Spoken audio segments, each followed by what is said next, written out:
Good morning बच्चों। हम लोग पढ़ रहे थे हीरोन का सूत्र और उससे रिलेटेड कुछ क्वेश्चंस हमने बताए थे आपको। आज हम लोग हीरोन के सूत्र के अनुप्रयोग देखेंगे, एप्लीकेशन ऑफ हीरोन्स फार्मूला, कि हीरोन्स के फार्मूला को कहाँ कहाँ पे हम लोग यूज कर सकते हैं और किस टाइप के क्वेश्चंस हम लोग कर सकते हैं।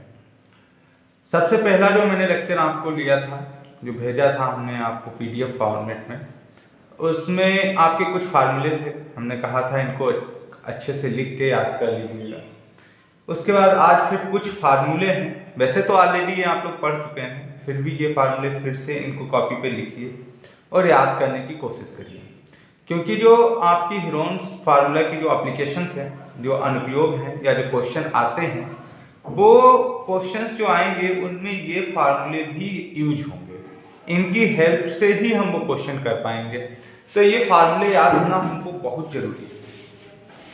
जैसे समांतर चतुर्भुज का क्षेत्रफल क्या होता है, आधार गुणे ऊंचाई होती है। सम चतुर्भुज का क्षेत्रफल क्या होता है, हाफ गुणे d1 गुणे d2 होता है। d1 d2 इसमें क्या होते हैं, आपके विकर्ण होते हैं। सम चतुर्भुज की भुजा क्या होती है, half square root of d1 square plus into d2 square. सम चतुर्भुज की जो परिमित होती है 4 गुणे भुजा होती है, और सम चतुर्भुज की ऊंचाई होती है वो d1 into d2 divided by square root of d1 square plus d2 square होता है। अब समलंब चतुर्भुज, समांतर फिर सम चतुर्भुज फिर समलंब चतुर्भुज। समलंब चतुर्भुज का क्षेत्रफल क्या होता है, हाफ इंटू एच ब्रैकेट ए प्लस बी, जहाँ ए और बी क्या है, समांतर भुजाओं की लंबाई, तथा एच उनके बीच की क्या है, लंबवत दूरी है। समलंब चतुर्भुज की ऊंचाई क्या होती है, 2 गुणे क्षेत्रफल divided by A plus B. और चतुर्भुज का क्षेत्रफल क्या होता है, half into h1 plus h2, जहाँ h1 और h2 उनके क्या है, सम्मुख शीर्षों से विकर्णों पर डाले गए लंब की लंबाई है। अब इससे रिलेटेड एक क्वेश्चन हम आप लोगों के साथ डिस्कस कर रहे हैं। बाकी क्वेश्चन आपकी एक्सरसाइज में करिए। कल से हम इसके सॉल्यूशंस भेज देंगे, जो भी एक्सरसाइज आपकी दी हुई है किताब में, उनके सॉल्यूशंस भेज देंगे। उनको देखिए, उनसे खुद करने की कोशिश करिए। जो भी प्रॉब्लम आती है आप ग्रुप में डाल दीजिए कि ये क्वेश्चन नहीं हो रहा है या ये चीज़ समझ में नहीं आ रही है, तो मैं उसका वीडियो लेक्चर बना के डाल दूंगा, जिससे आपको वो चीज़ें क्लियरली समझ में आ जाए। अब पहला क्वेश्चन है इसमें, एक खेत समलंब के आकार का है जिसकी समांतर भुजाएं 25 मीटर और 10 मीटर है। इसकी असमांतर भुजाएं 14 मीटर और 13 मीटर है। तो इस खेत का क्षेत्रफल ज्ञात कीजिए। तो समलंब चतुर्भुज क्या होता है ये आपको पता होना चाहिए। इसकी दो आमने सामने की भुजाएं क्या होती हैं, बराबर होती हैं, मतलब समांतर होती हैं, और दो भुजाएं क्या होती हैं, असमांतर होती हैं। तो ये कुछ इस टाइप से होगा। और समांतर भुजाओं की जो लंबाइयां हैं वो क्या है, 25 और 10 मीटर। तो ये हो गया आपका 10 मीटर, ये आपका हो गया 25 मीटर। असमांतर भुजाओं की लंबाई है 13 मीटर, तो ये 13 मीटर ले लिया हमने, और ये वाली हमने 14 मीटर ले लिया। ठीक है, ये चीज दी हुई। यहां से अगर हम इस पे लंब, इसके समांतर भुजा खींचते हैं तो ये कुछ ये बनेगी, और यहां से इस पे हम लंब डालते हैं। तो एक चीज क्लियर है, ये भुजा इसके समांतर हो गई, तो ये आपका हो गया एक समांतर चतुर्भुज। अगर इसकी ऊंचाई बताओ, अब समांतर चतुर्भुज की ऊंचाई क्या होती है, एक भुजा से दूसरी भुजा पे लंब डाला जाए तो वही लंबाई होती है।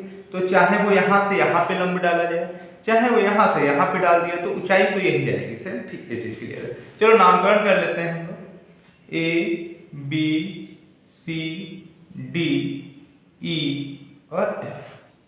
ठीक, तो अब इसका क्षेत्रफल निकालना है। तो सबसे पहली चीज देखिए, यहां पे एक बन रहा है त्रिभुज, ये त्रिभुज बन रहा है आपके पास। अब ये जब हमने लंब डाला और ये इसके समांतर रेखा खींची, इस वाली रेखा के समांतर रेखा खींची, तो ये वाली भुजा आपकी कितनी हो जाएगी, 10 मीटर की तो होगी, क्योंकि ये इसके ये समांतर है, तो ये बराबर होगी, तो ये 10 होगी आपकी, इसमें तो कोई डाउट होगा नहीं आपको। और ये बी ई कितनी हो जाएगी भाई, ये कितनी हो जाएगी, ये आपकी हो जाएगी 15, क्योंकि टोटल कितनी है 25। कितना क्लियर है। अब देखिए, इस पूरे का क्षेत्रफल निकालना है, तो मतलब इसका क्षेत्रफल मिल जाएगा। इसका क्षेत्रफल होता है आधार गुणे ऊंचाई, तो आधार तो 10 हो गया, और ऊंचाई ये यहां से निकल पाएगी। और इस वाले पोर्शन का क्षेत्रफल निकल आए, मतलब इस त्रिभुज का क्षेत्रफल निकल आए, इसका क्षेत्रफल प्लस इसका क्षेत्रफल, ये टोटल क्षेत्रफल हो जाएगा। तो सबसे पहले हमको क्या चाहिए भाई, ये क्षेत्रफल निकालने के लिए हमको ये भुजा मालूम है 15, ये 14 मालूम है, ये 10, ये 13, ये 10। ठीक है, अब एक चीज और पता चल गई साथ में, वो कैसे पता चली भाई, ये इसके क्या है, पैरेलल है, और ये दोनों क्या है, समांतर भुजाएं पहले से दी रखी थी, तो ये भुजाएं क्या होंगी आपकी, बराबर हो जाएंगी। ठीक है, यहां तक तो कोई डाउट होना नहीं चाहिए, आई थिंक होगा भी नहीं। तो ये वाली भुजा कितनी हो जाएगी आपकी, 13 मीटर, क्योंकि ये इसके है समांतर और ये ऑलरेडी इसके समांतर थी, तो ये भुजाएं भी आपस में क्या हो जाएंगी, बराबर हो जाएंगी, क्योंकि समांतर चतुर्भुज है, डायरेक्ट फार्मूला हो जाएगा। ये 13, ये 15, ये 14, तो इसकी हेल्प से इस त्रिभुज का क्षेत्रफल निकल आएगा। इस त्रिभुज का क्षेत्रफल निकाल लेते हैं। ठीक, फिर त्रिभुज के क्षेत्रफल का फार्मूला क्या होता है, हाफ आधार गुणे ऊंचाई, वहां से आपकी इसकी ऊंचाई मिल जाएगी, उसके बाद इस ऊंचाई का यूज करेंगे इसके लिए और हमारा आंसर आ जाएगा। चलिए क्वेश्चन करते हैं और भी क्लियर होगा। तो चित्र से हमको कुछ चीजें पता चली कि ए ई जो है, जो ए ई है ये आपका डीसी के बराबर है, क्योंकि समांतर, इसके समांतर ये रेखा खींची और ये है 10 मीटर। एडी जो है आपका वो बराबर होगा सीई के, एडी है जो बराबर होगा सीई के, जो कि है आपका 13 मीटर। जो बीई है, बी और ई, ये भाई इसमें से टोटल से 25 से घट जाएगा, मतलब ए बी माइनस ए ई, तो ये आ जाएगा 25 माइनस 10 बराबर 15 मीटर। क्लियर? उसके बाद आपके पास और क्या क्या इंफॉर्मेशन है, बीसी आपके पास है 14 मीटर, ये लिख दिया मैंने, ये भी लिख दिया, तो सारी भुजाएं हमने लिख ली, सीई भी हमने लिख लिया, और सीई देखो कितना है 13 मीटर, ये सारी चीजें मिल गई।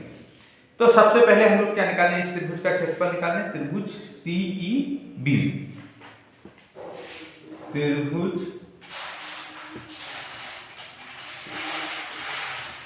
बीसीई या सीबीई में,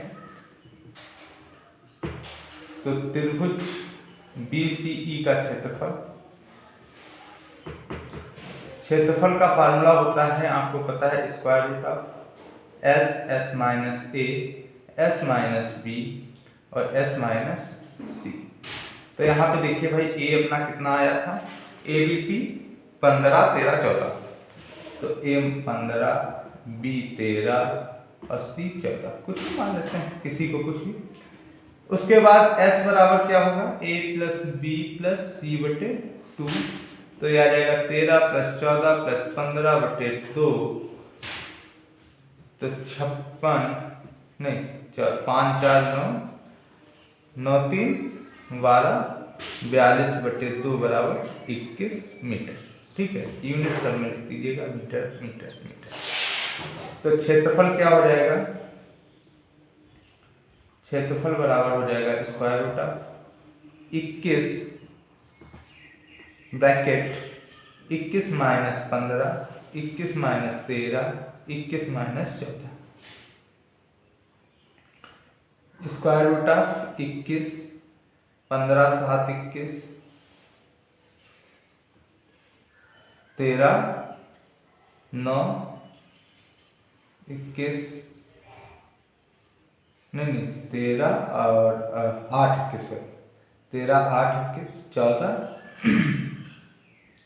7 21, 15 5 20 सॉरी 15 6 21, कैलकुलेशन में लग गया, और 7 21, तो ये आ जाएगा स्क्वायर रूट ऑफ 3 7 21, 3 दूनी 6, 2 दूनी 4, दूनी 8 गुणे 7, पेयर बना लीजिए, एक साथ ये 2 ये हो गए, 2 ये हो गए, 3 3 का पेयर बन जाएगा, तो ये 3 गुणे 7 गुणे 2 गुणे 2, तो इनकी मल्टीप्लाई करेंगे आएगा 84 मीटर स्क्वायर। ये भाई क्षेत्रफल आ गया। अब त्रिभुज के क्षेत्रफल का एक और भी फार्मूला होता है। अब चूंकि त्रिभुज बीसीई का क्षेत्रफल हमें चाहिए ऊंचाई, इसके लिए ये फार्मूला लगाना पड़ रहा है हमको, हाफ BE आधार गुणे CF ऊंचाई ये होगा।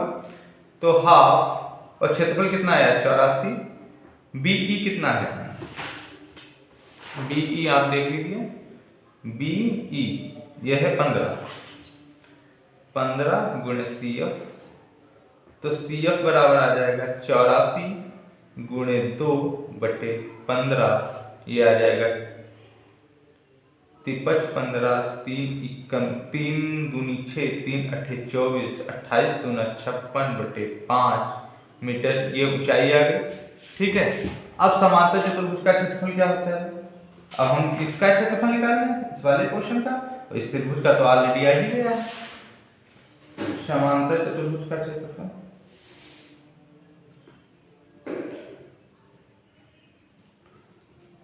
भुज का क्षेत्रफल क्या अभी फार्मूला बताया था, आधार गुणे ऊंचाई।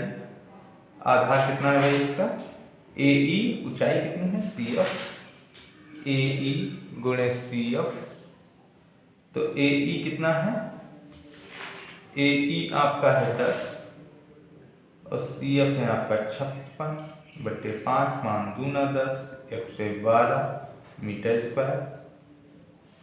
तो आपका समलंब चतुर्भुज का क्षेत्रफल क्या हो जाएगा, समलंब का क्षेत्रफल, समलंब का क्षेत्रफल आ जाएगा 112, समांतर चतुर्भुज का क्षेत्रफल प्लस त्रिभुज का क्षेत्रफल मीटर, 196 मीटर स्क्वायर। इसी टाइप से बाकी क्वेश्चन आपकी बुक में दिए हुए हैं, उनको करने की कोशिश करिए, जो भी नहीं आते हैं पूछिए। तो अब नेक्स्ट लेक्चर में इसकी एक्सरसाइज कराएंगे।